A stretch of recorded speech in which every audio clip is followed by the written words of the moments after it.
It's Monday, September 8th, 2014. I'm Rim. I'm Scott. And this is Geeknights. Tonight, upgrading computers. Let's do this. Because somehow we never talked about that, at least not as a topic. Are you sure? I did a cursory search. That's about all we ever do. Yeah. Interestingly, I could not find an episode we'd ever done on hacking as a concept. Because it becomes a pedantic argument about, whoa, that's not hacking. Hacking is this. Hacking is that. Scott, I believe that if you and I were to discuss hacking, we would not, in fact, get into a stupid and pedantic argument. No, but everyone listening would be, yeah. whenever we decided the definition of hacking was, people would be like, that's not hacking. Yeah, you know what? Fuck them. That's cracking. That's modding. That's a hack, but it's not hacking and I or would a hacker. Say, fuck them. Yeah. We'd have to be more, anyway. More what? More defensive. So we'd have to be hacking, the act of breaking into systems to which you do not have authorized access. So you mean cracking? No, cracking is... This is why we're not doing that show. So you got any news? Well, there's a big Apple news tomorrow. Tomorrow's Apple Day. Oh no, there's going to be another iPhone. Most of you are listening to this tomorrow, meaning today's Apple Day. iPhone. When I was driving home from a weekend getaway, we crossed Midtown to get, to the 59th Street Bridge, and we passed by the Apple store, and there were people waiting yesterday, which was the 7th. Guys, you just wait like a couple days and just walk into an My Apple contract doesn't store. run out. See, last year I waited a bit before getting the iPhone. Well, 2 years ago I waited a bit before getting the iPhone 5. So now my contract ends in October, so I can just chill out and pick it up in October. Yeah, I'm waiting because my phone works fine, and I'd like a new phone. And I don't have to buy one right now. And last time I checked, the best phone I could get in terms of being relatively small and not shitty was the Moto X Developer Edition. Because that was actually cheaper than the regular Moto X that was just worse in every possible way. Cool. So let's talk about some other hardware that is announced-ish. What's the? You sent me a picture of a Drobo-looking thing with a... I didn't know TiVo was still a thing, but apparently it is. Because people get DVRs that aren't the shitty ones that are attached to their cable plan. Wow, I imagine TiVo as being like Nectar in Adventure Time. So, this is the TiVo's new product, the TiVo Mega. It's $5,000. It looks like 10 hard drives in it. Yep. Which is about $1,000 worth. It's like a fucking 4U rack mount device. And then it's got a computer in it, so given the benefit of the doubt, that computer's $2,000. Who is this aimed at already? Rack mount. Who has a rack? And then I guess you're paying for TiVo's software and stuff, so I'll give you a few hundred for that. So there's like a $1,500 markup on this thing, at least, if not more. The huge server-sized TiVo contains a whopping 24 terabytes of storage in a RAID 5 arrangement with hot swappable drives. So it's just a SAN. Yes, but That probably doesn't even have iSCSI. I think it can record more than one thing at a time, maybe. Well, at better for $5,000. Anything could record more than one thing at a time. It if better you have at multiple least tuners. It better have at least 2 tuners, at least. But anyway, yeah. Why? Oh, it says 6 tuners. Who would ever need this for anything? So on the one hand, no one needs this for anything. I mean, on the other hand, no one needs this for anything. Seriously? You're gonna back up all of television for the next 10? Yeah, you watch one channel anyway, maybe 2. If anyone who has this who's actually using all 6 tuners at once, right? Prove to me that there's 6 things worth recording and keeping forever. Because if you're not keeping forever, if you're watching something and deleting it, you don't need this. You only need this if you have a legitimate reason to not only record 6 things at once, but to record so many things and to need to keep them around for all time. According to the article, if you keep high quality HD, I don't know if this is based on them speculating or based on the specs. So 1080p's. 4,000 hours total. Mm. That's not even that much content. Well, it's 1080p's. Yeah. Most TV shows, actually, even if you let's say you buy the best cable package you can get, or the best dish package you can get. I do. It's called the internet. And you have Pirate Bay. And you have a 4K TV. All right. Almost nothing is in 4K, if nothing. And even tons of stuff is not even in 1080p. Lots of stuff is just 1080i or 720p because they don't want to use the bandwidth on the cable network for that. or the satellite network. Also, the people who still watch broadcast TV largely can't tell. I wonder, here's the thing that's not mentioned, right? You're recording in HD, mostly video, but if TV shows are actually often in surround sound, if I record a TV show with this, No, you're not sounding so good there. now is it will it record 5.1 surround sound and play it back properly? That would actually be... All right, wait. I'm looking at the actual specs here because you seem to have just looked at the news without. 24 terabyte RAID 5, which already... RAID 5, really? Like, RAID technology is kind of... I don't want to say obsolete, but there's better ways to do redundancy than RAID in the modern era. Well, they've already said, right? Also, RAID 5, if any one of those 10 disks dies, it is a race against the clock. Yeah.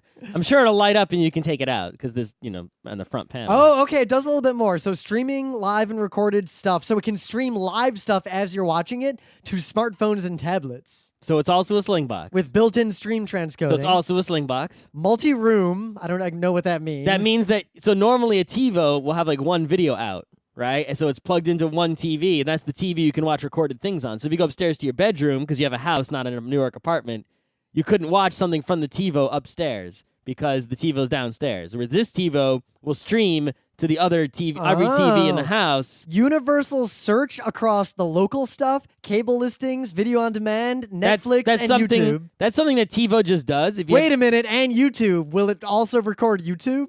I don't know if it'll record YouTube. That would be interesting. That would be interesting indeed. Because one thing people don't know about TiVo is you have a TiVo, you can actually get the files off the TiVo pretty easily to use them, for stuff on your computer. And based on what you watch, it does the same thing that I guess TiVo did or still does. It tells you what you should watch. Right, but that's the thing that TiVo just does is if you have TiVo, you use that as your user interface for the whole TV. Use your smartphone or tablet as the remote control. Yep. All right. Something I can already do with just any cable. Slide Pro Remote comes with it, including a full QWERTY keyboard to make fast text entry, RF, whatever. That's the TiVo remote control. Ethernet. That's the stream throughout the house, yeah. Yep, blah, blah, blah. Get the YouTube and such also. There's really no other specs here. It's just a TiVo with a lot of space that's maxed out. I can't imagine the person this is aimed at. The kind of person I'm not even paying for cable. Do I really need to pay for 6x cable? The kind of person who this is aimed at is the kind of person who wouldn't be capable of using it. It's the kind of person who literally does nothing but watch TV. But even then, that kind of person is better served by Pirate Bay and a fucking Drobo. You could almost justify using this at, say, some sort of media network or like a news network where they're like, getting clips from other... Like if you worked at The Daily Show, for example, right? Yep. You could use this to record The Daily Show and archive all your episodes forever, but... Yep. Or you could record all the news programs, all 6 24-hour news networks all at once. And then use the embedded built-in search. I see where you're going with this. But if you are a pro like that, you're not using some consumer-friendly ass TiVo. You got that shit handled by the tech guys because you're a fucking TV network. You don't need this. Well, and I mean, the more hours of television someone watches from broadcast, I imagine the less understanding of like having a homeland they are. Really rich person who's never home and gets home once a year and watches all the TV at once. If I were an overseas pirate who was providing illegal television to other people, this would be the best fucking thing in the world.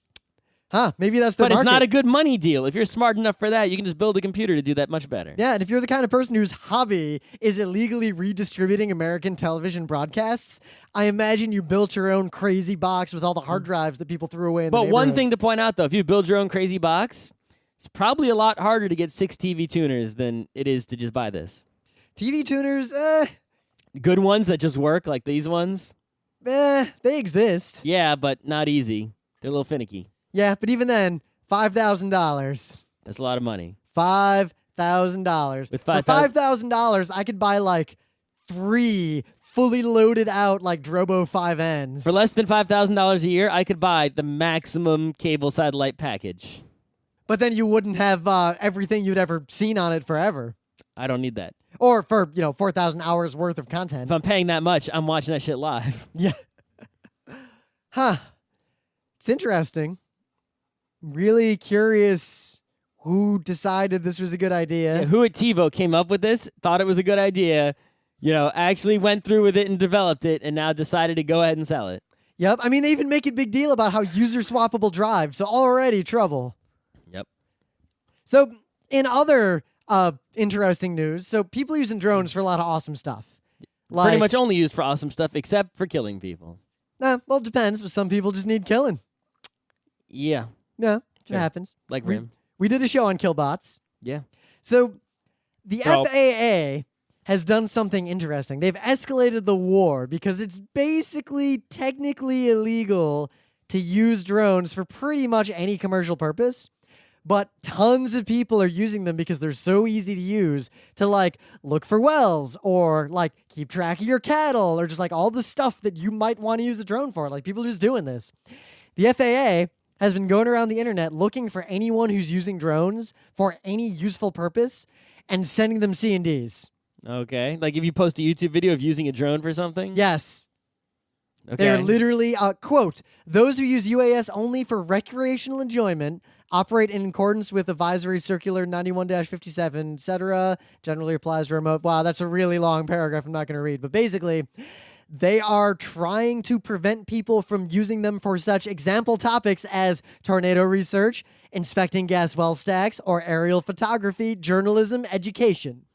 I guess they want you to pay them No, to get an FAA license. No, you can't really get licenses in most situations because there's no precedent for using drones for these sorts of things. Mm-hmm. Basically, what's happened here is that the technology around drones, like autonomous or far remote drones, has so rapidly eclipsed our ability to regulate it, but simultaneously, our regulatory bodies are just competent enough to be able to trivially find all the people who are using this. It's not the regulator that is confident enough. It's the bureaucrat who's enforcing the existing regulations, and the regulators are basically not making any new regulations or changing them. So I want to know what intern at the FAA ruined everything by telling their superior that you could just Google for this stuff. I have a feeling it was not have figured it out on their own. I have a feeling a superior said, hey, whoever enforces, the most thingies gets bonuses, and this, probably something like that. Like, hey, bureaucrats who enforce regulations, whoever can report the most violations gets prize. Maybe. And the prize, well, so we'll see what happens because the real issue is simply that Congress, the United States Congress, has literally zero capacity to deal with this issue. And any small issue. Well, this issue I don't think is small. The problem is, I think, and I'm going to make a really pessimistic and I think accurate prediction, it will be more than 20 years before Congress deals with this issue effectively. Meanwhile, in other countries, this is not a problem. Actually, this is a problem in a lot of other countries. I didn't say every other country. I said Name there a country this is. Well, I can name one. Somalia. Sure. I've seen plenty of TV shows from other countries, and not just Korea, but that is one of them because that is the one I watch the most TV shows from, where they're just using drones to film shit all the fucking time. Yeah, so here's the question, because the same thing's happening in the U.S. On major TV. The same thing's happening in the U.S. So the question is it in these countries illegal? And are the regulators just not even at the level of responding? Are they just ignoring old law? The problem is that the laws just don't have any way to deal with this stuff. If there's no law about something, at least in the U.S., that means it's legal. So here's an interesting example of how that's really starting to backfire. Someone made a really cool drone thing where, say you're skiing, right? Mm-hmm. The drone will follow you, circling at a predefined distance and following a pattern, and just get awesome video of you skiing. Cool. Totally awesome.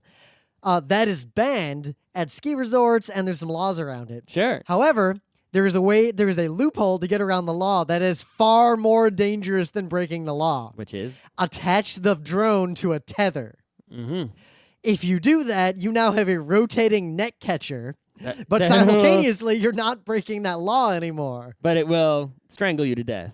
Well, it'll probably strangle someone else, or maybe get caught on a tree. If it goes around you 360 degrees all at once, then it will tie you up. Well, it could... Scott, I can imagine tethers where that is not what would happen. To a screw on the top of your helmet and it just stays above you? Yeah, I think the problem will be if you run into anything. So I don't know what to do about this. The problem is that these tech issues are no longer tech issues. They're solely bureaucracy issues, and we will likely not see in our youth any action taken by any major world government. I don't know what to do about that. It makes me really sad because drones are amazing and the technology is moving so quickly. Look at One funeral at a time. The end. Next. Yeah, but look at in the last 5 years how rapidly drones went from toys to extremely commercially useful.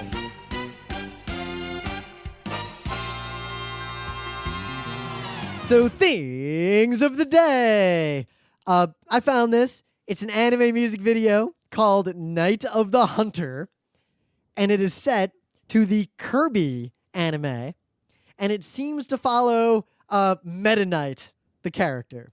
Mm-hmm. I make this my thing of the day, one, because it has, as of now, 318 views and 14 likes. So the internet has not seen this. And two, it is proof of a new internet theory.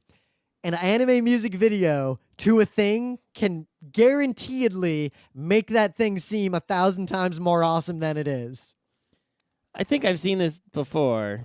Somewhere. What, this? Yeah. This AMV? Not this AMV specifically, but like that shot of Meta Knight, I feel like I've seen that somewhere. Huh. You know where you might have seen it is in that Evangelion opener to set to the animation from Kirby the Animation. Maybe. Anyway, so Calcio Fiorentino, also known as Calcio Storico, historic football, is an early form of football that originated in 16th century Italy. Once widely played, the sport is thought to have originated in the Piazza Santa Croce in Florence. Here it became known as the Giuoco del Italian word. This is excellent. Or simply Calcio, which is now also the name for football in the Italian language. It's a Miascatio. So basically, there's 4 sections of Italy: the blues, the reds, the whites, and the greens. Oh, Florence, right? Each quarter of Florence is represented by a team, and once a year, on June 24th, they play this game. It's pretty much football that doesn't stop. You can do whatever you want to get the ball in the net touchdown at the other end to get a point. And you have a zillion dudes and also some historic pomp and circumstance. So Scott showed this to me, and before it was explained what was going on, here's how I would describe it, not knowing. There is a huge line of boxers facing off, beating the ever-living fuck out of each other. Okay, so here we go. I'm going to read the rules from Wikipedia because why not? Matches last 50 minutes and are played 50 are played in a field covered in sand, twice as long as it is wide. A white line divides it in half. A goal runs the width of each end. Each team has 27 players with no substitutions.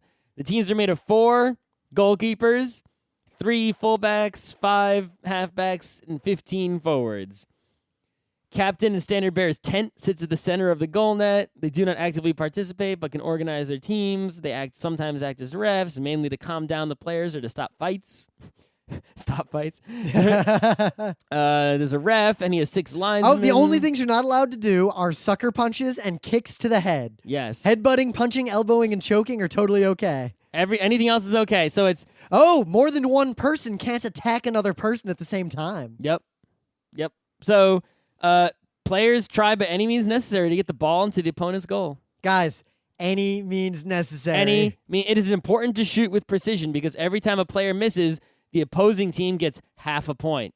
So basically, no one goes for like the long throw that they hope lands in the score area. They fight until there's an opening and then run over and put it in very carefully or relatively carefully. Like at one point, there was just this line of people, and they have their fists up like old pugilistic, like, and then one guy, he's looking at the other guy, looking at each other in the eye. They got their fists up, and then he just hauls back and kicks him in the nuts. I do really like this rule, though, of if you take a shot and miss, the other team gets half a point. I feel like that mechanic could be used in other not ridiculously violent games. Soccer. Even board games. Imagine soccer.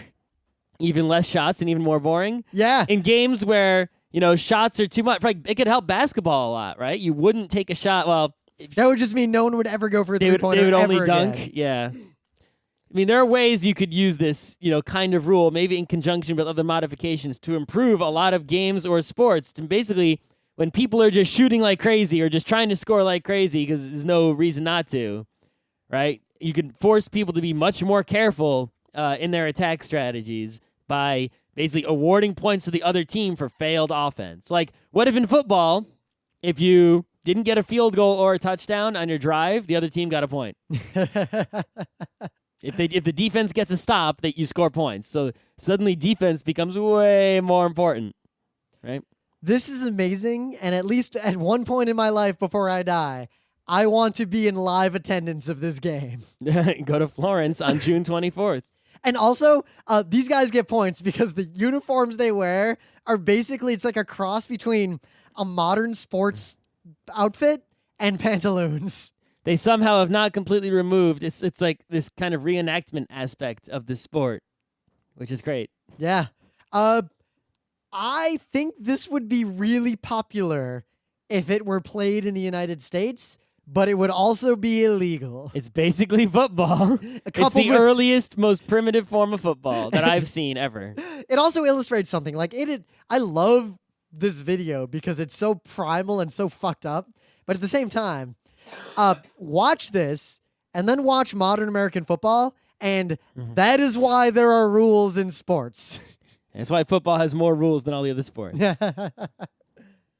In the meta moment, the book club book is A Canticle for Leibowitz. I've read 2/3 of it. Did you get the spaceships? I am on the first page of Spaceships. Oh, spaceships is by far the most depressing section of that book. The second section was rather depressing. Wow, you thought the second section was depressing? Slightly. Wow. Wait till you read the third section. But only it was like silver lining depressing. Yeah. Right? Yeah. Yeah. The first section might be the most depressing, depending on how you look at it. We'll see. We got to save our commentary for after we both read it all the way through. Sure. I might have to read it again. It's been so long, I don't remember many details at all. Yeah, I wonder why it took so long. Anyway, we have no major conventions coming up until PAX Australia, which is coming up in like 2 months. I'm not going. I'm going, so I will see you all there. Happy freaking, why does the grocery store have like Halloween shit already? I have not seen that. I saw Halloween candy. I even saw Hanukkah shit.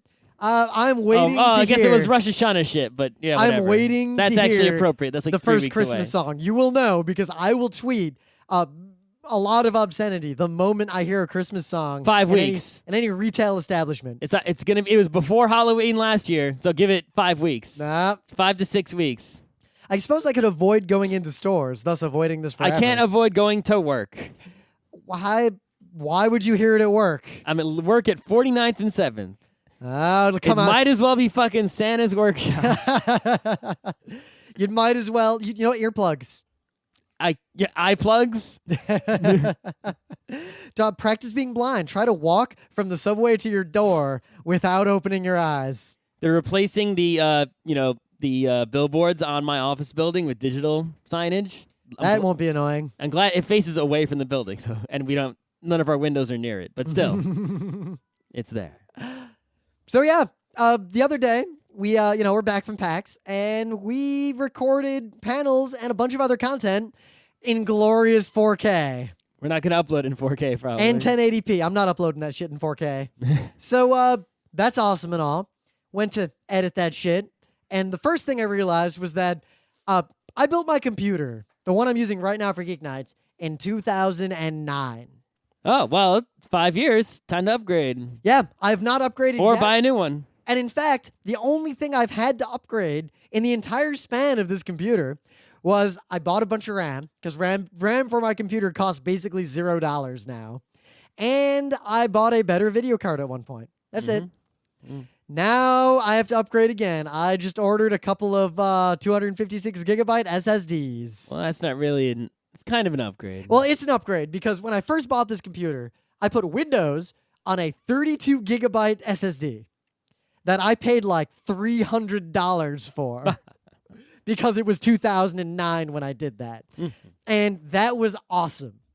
Later, I moved Windows from that 32 gigabyte SSD to a spinning disk because Windows outgrew it and there's no way to fix that. Nope. So that slowed the computer down to a degree, at least until it booted up, because between 12 gigs of RAM and Ready Boost, pretty much it took forever to boot, but once it was booted, it was fine. But one panel recorded in 4K, plus the 1080p backup video from an alternate angle, and the audio, is like 80 gigabytes.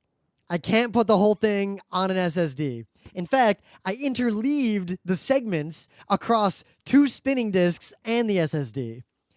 But the moral is I can't really edit 4K video unless it's on an SSD.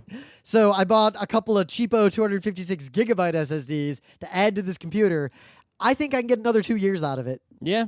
Easily. It's definitely, computers are lasting longer than they ever did. Mine, I don't know when I bought it, but it's lasting way long and needs no upgrades. But that's because I went all the fuck out. Oh, I did too. I spent like $3,800 on this I have computer. a GTX 680, 32 gigs of RAM, i7 ridiculousness, and it hasn't needed any upgrading ever. Yep. I mean, I got an i7 So I got this when the 920. 680 was new, so that's figured out when that was. I don't even have USB 3. I have USB 3. Yeah, your computer's way newer than mine. So the best thing about upgrading, especially something like a hard drive, which is not really a tech, sort of an upgrade, whatever, is keeping the old stuff. So like you upgrade your video card, your old video card goodbye. My 8800 GT is gone. Someone else has it. Yep. But, when I had the old previous computer, I had a 128 gig SSD in that computer. I didn't buy it when I made that computer. I bought it later. When I got the new computer, bought a 256 gig SSD, and now I got 2 SSDs. Oh. And the 128 one is like, my Adobe Premiere Photoshop swap disky thing. Well, the thing is, if I tried it, it's hard because the advice I would give on how upgrading computers works is different every 5 years because technology has actually changed. Like consumer PC technology has changed a lot. Yeah, since like the 90s, sure. Yep. But at the same time, the trend has been, with a few exceptions, you can upgrade computers pretty semi-indefinitely at this point because CPU is pretty much never the bottleneck anymore. Well, it sometimes Memory is, bus but is there's almost never the bottleneck. isn't a better CPU to get.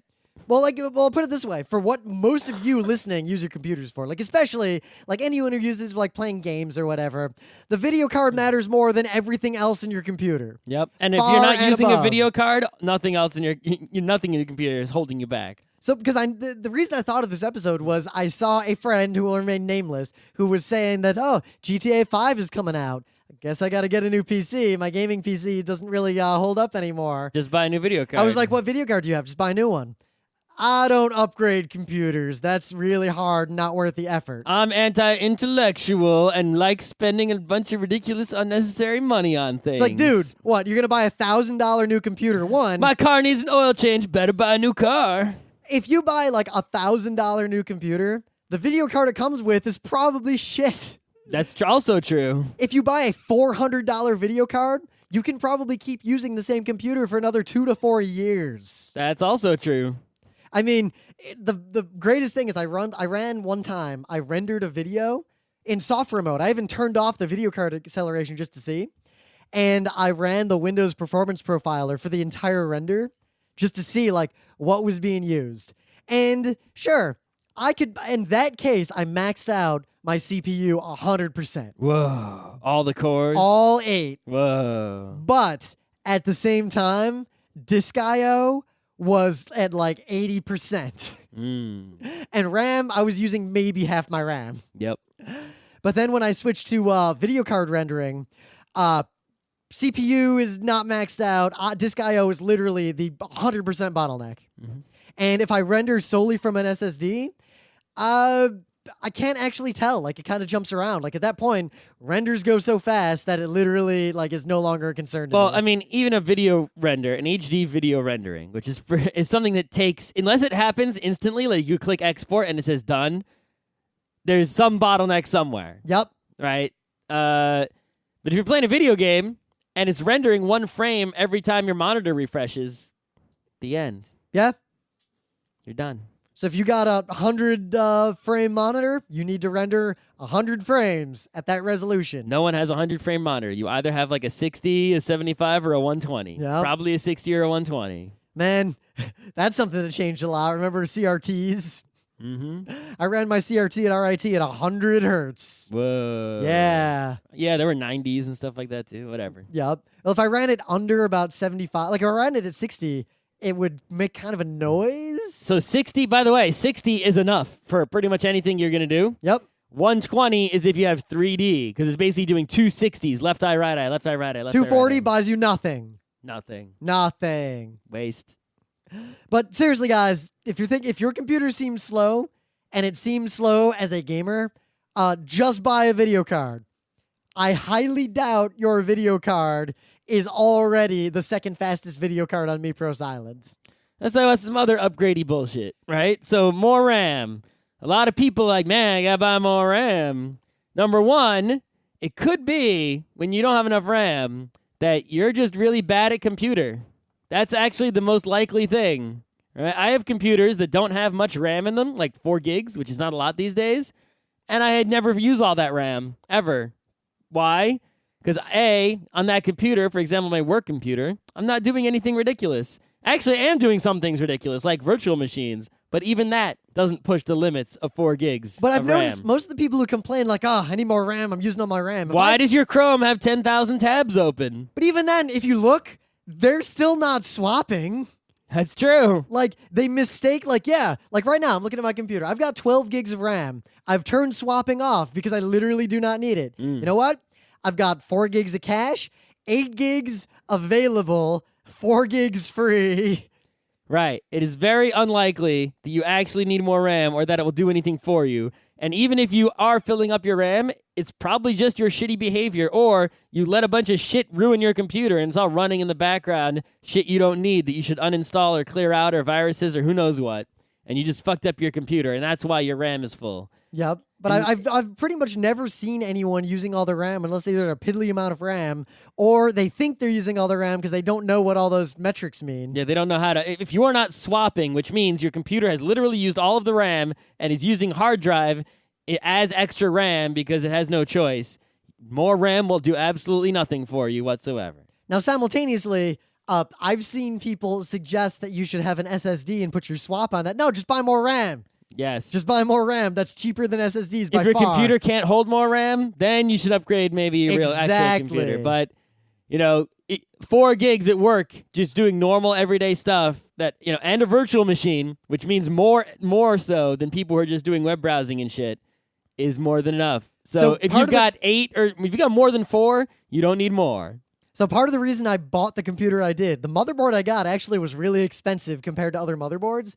You know what it's got going for it? One, it's got like a fuck ton of SATAs, like way more than I could ever use, which seemed like I would use it back then, and then I ended up not so much. Like I made some raids, and I kind of didn't need them anymore. But because hard drive technology just got so much better. But it had 6 DIMM slots. So I just filled that thing up with 2 gigabyte sticks. Yeah. So there used to be a time when you'd buy cards to upgrade your computer. There used to be a time when you would buy like a chip to put over your 486 or over your 386, or like you'd put a math coprocessor in there. Those were days. There were days where you just replace your CPU in the same motherboard. Yeah, I remember those days. Remember we went from sockets to sockets to slots to sockets again. There were days when your motherboard only had ATA33 ribbon cable connectors, so you bought an ATA66 controller for your PCI slot and connected fun fact, drives to that. The computer I'm using now that I built in 2009 is the first computer I've ever built that didn't have at least one like legacy ISO or ISA slot hanging off on the back. I think mine might have an ISA. I don't know. This one doesn't even have PCI. Whoa. It only has PCIX. 6. Yeah. I don't even know anymore.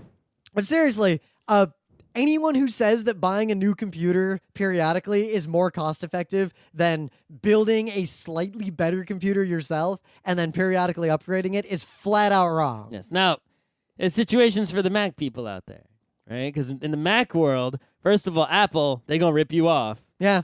When you buy a brand new Mac, everybody knows they're overcharging for the RAM. And if you buy an Apple device, they overcharging for the storage.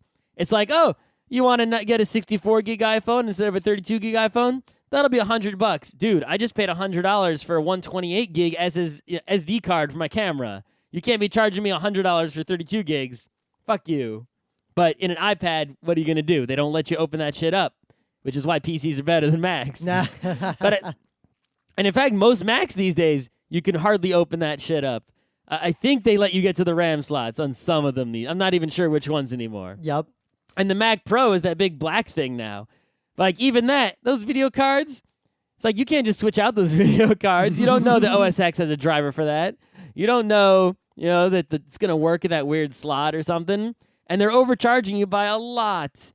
So it really sucks. Big time. It not only do Macs cost more, but upgrading them is like losing an option. So you do kind of need to buy a new computer when they start sucking, which is right away because the video cards that they come with are garbage. Yep. And you know what I do as a result? Every 4 All or of them 5 have years, like year-old video cards in them. I just buy a new laptop.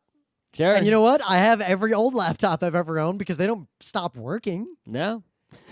The other thing with Apple is, in terms of what we said about running out of RAM, OS X is just really shitty at using RAM compared to Windows, which is shitty compared to Linux. OS X is awful at managing memory. Can you back that up? Yeah. Everyone at my work, it's just like I'm running the same stuff everyone else is running, Chrome and the virtual machine and whatever. And you look at their Macs, and they're just using way more RAM. Huh. I mean, I don't know. I honestly don't know enough about Apple memory management to have a It's like they open up opinion. Photoshop, I open up Photoshop. My computer is 4 gigs of RAM. I'm just fine. They're like, oh shit, I'm almost running out. Huh. Yeah. That's interesting, actually. So, and the thing is, Apple also be charging you so much for the extra RAM. So what you have to do is when you buy a Mac, get the lowest amount of RAM. Hope you get a Mac that allows you to change the RAM. Then go online and buy a RAM from some third party and put it in there yourself. Don't let Apple Store do it. Yep. So to skip all the We did that historical in our stuff, Mac Mini. because I mean, let's see, every upgrade I could actually list every upgrade I've ever given to a computer in my entire life. That's sort of telling it how useful this is. My 486 SX2, it had 4 megabytes of RAM, and I convinced my dad to spend $300, and we bought 4 more megabytes. Ours had 8, and I upped it to 16. Let me tell you, when we got up to No 8, more boot discs. oh my God. When we got the 8, I could play Doom. I didn't even use a boot disk for Doom. I'd hold F5 to boot into like I had 8, so I never used a boot disk for Doom. But I didn't even have. Once I had 16, I didn't even need a boot disk for MechWarrior 2. I still used a boot disk for, what did I use a boot disk for? Some Quest for Glory games and Fantasy Empires because they performed better if I did it that way. My friends had dual speed CD-ROMs. I had quad speed. I could install Doom so fast. Man, you're like that kid with the Neo Geo. Yes. So yeah, that was my upgrade. And then the most important upgrade I ever did in my entire life to a computer. We had a built-in like Fort 16 sound cards, piece of shit. I convinced my parents to buy me a Sound Blaster AW32. My Advanced wave effects. That when I installed that, then I would proceed to play TIE Fighter and X-Wing. The music in those games was MIDI, and because the AW32 had embedded like real MIDI support and MIDI chips, that music sounded amazing. We had a Sound Blaster 16 from the start in the 486. Oh, you didn't have advanced wave effects though. No, but that Pentium 3 450 that I brought to RIT that I built myself in 1999. Oh, with the BX board?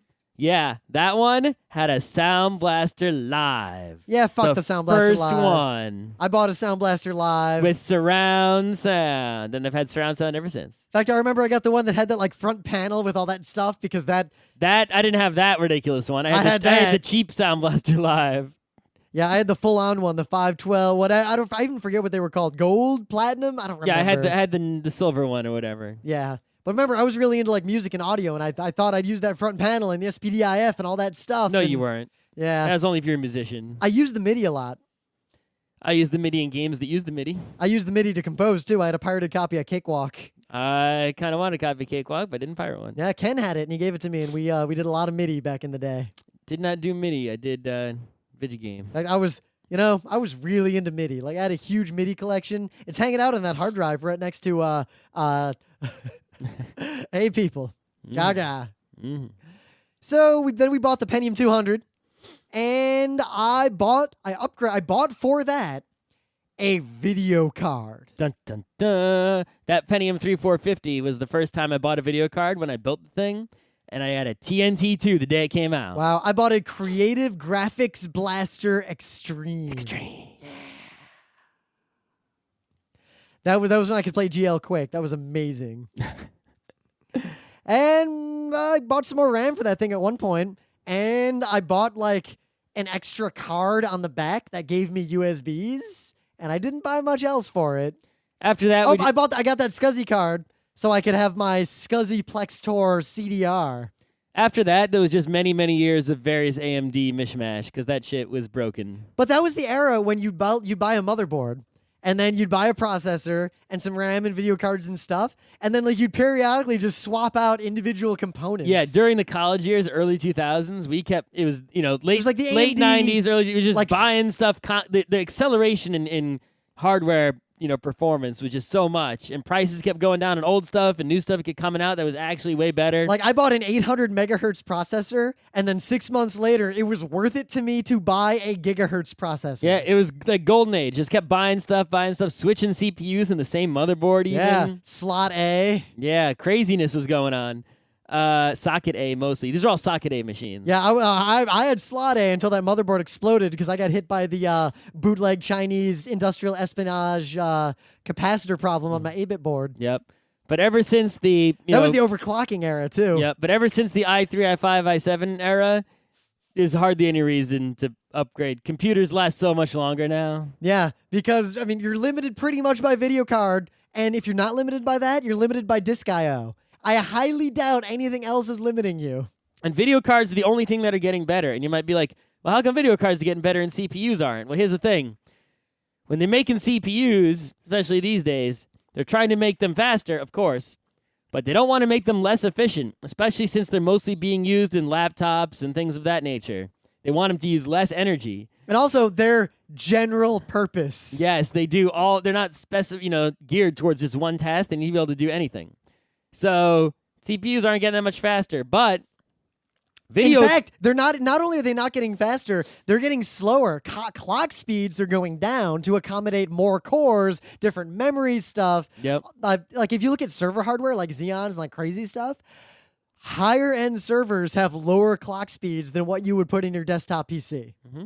In fact, if you want high clock speeds, like really high clock speeds, a lot of the processors that have actually higher clock speeds have fewer cores or disabled cores or other trade-offs. Yep. But video cards is the land of we don't give a fuck. Why are they faster? Well, the chips aren't actually like ridiculously that much. It's like the same fabrication technologies we have for CPUs. It's not something special. It's that they just don't give a fuck. So like, oh, let's just put like 4 GPUs on here with hella fans and use 10 zillion electricities. Well, put it this way. If you have an SLI setup, like 2 video cards, that shit's bigger than my laptop. It's my like whole laptop. It's like, oh, my car is slow. I should get a better engine. I already have a V12. I guess I'll just have 2 V12s then. That's a video card. Whereas, the CPU is like, I've got a 4-cylinder turbo. How can I make this faster? It's really fucking hard without just button a V12 instead. But at the same time, for a lot of what, especially you guys, like listeners of Geeknights, are doing with your computers, the video card matters more than everything else. So it's optimized to do the few things you do that actually tax a computer. Yep, which is matrix math, rendering images, and holding textures in memory, Yep. applying them to surfaces. Exactly. Yeah. I mean, even my video editing, it would take about 25 hours in software-only mode to render the video of the panel with the 4K. Mm-hmm. But I started a test render to kind of scope it out and to test some stuff. 9 hours. That's it. 9 hours with the CUDA cores doing their thing. Yep. So yeah, if your computer's slow, video card. If the video card isn't the problem, replace whatever disk your applications run from with an SSD. If you're already on an SSD and you already have the second fastest video card, it's probably, 90% of the time, if you have a PC and it's running poorly, or even a Mac is running poorly, it's because you put a bunch of shitty fucking crap on there. Clean up, reinstall your OS cleanly, and don't fuck it up this time. Of course, you still will every time because you're not me, and everyone but me fucks it up, but try not to fuck it up as much as you did the last time, maybe. Don't install your ghetto-ass software. If you're not sure if software is ghetto-ass, ask me. But yeah, to summarize it actually more simply, you don't need to upgrade your computer most likely, except for the video card. And everything else. And you definitely don't need to buy a new computer in the year 2014. You just need to upgrade it. Yeah, if you need to, which is unlikely. And if you're going to build a brand new computer now, like say you're running Yeah, on maybe your computer actually is mad old because you didn't have mad money. Your computer's like 10 years old. you've got like an AMD K7. Right. In that case, buy like a super fast, super awesome like Core i5 or i7. Get a good extensible motherboard with a whole bunch of DIMMs and SATAs and whatever.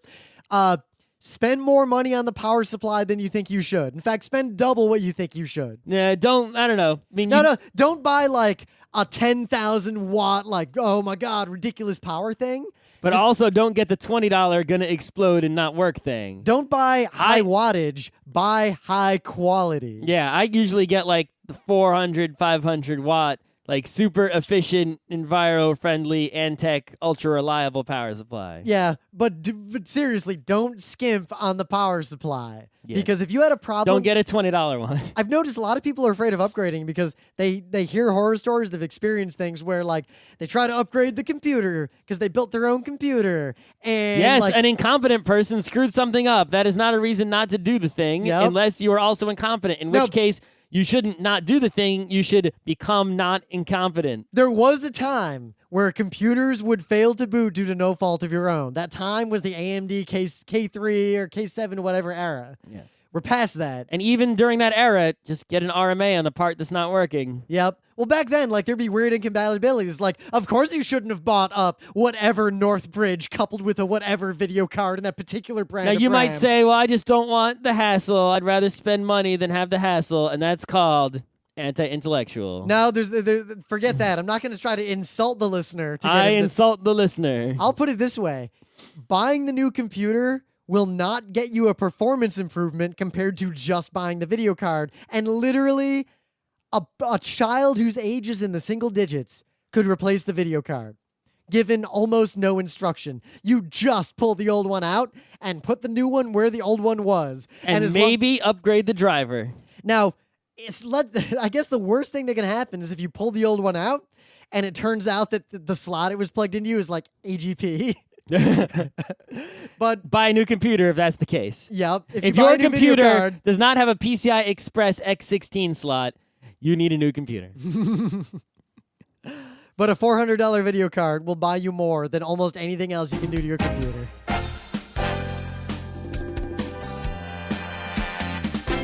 This has been Geeknights with Rim and Scott. Special thanks to DJ Pretzel for the opening music, Kat Lee for web design, and Brando K for the logos. Be sure to visit our website at frontrowcrew.com for show notes, discussion, news, and more. Remember, Geeknights is not one, but 4 different shows. Sci-Tech Mondays, Gaming Tuesdays, Anime Comic Wednesdays, and Indiscriminate Thursdays. Geeknights is distributed under a Creative Commons Attribution 3.0 license. Geeknights is recorded live with no studio and no audience. But unlike those other late shows, it's actually recorded at night.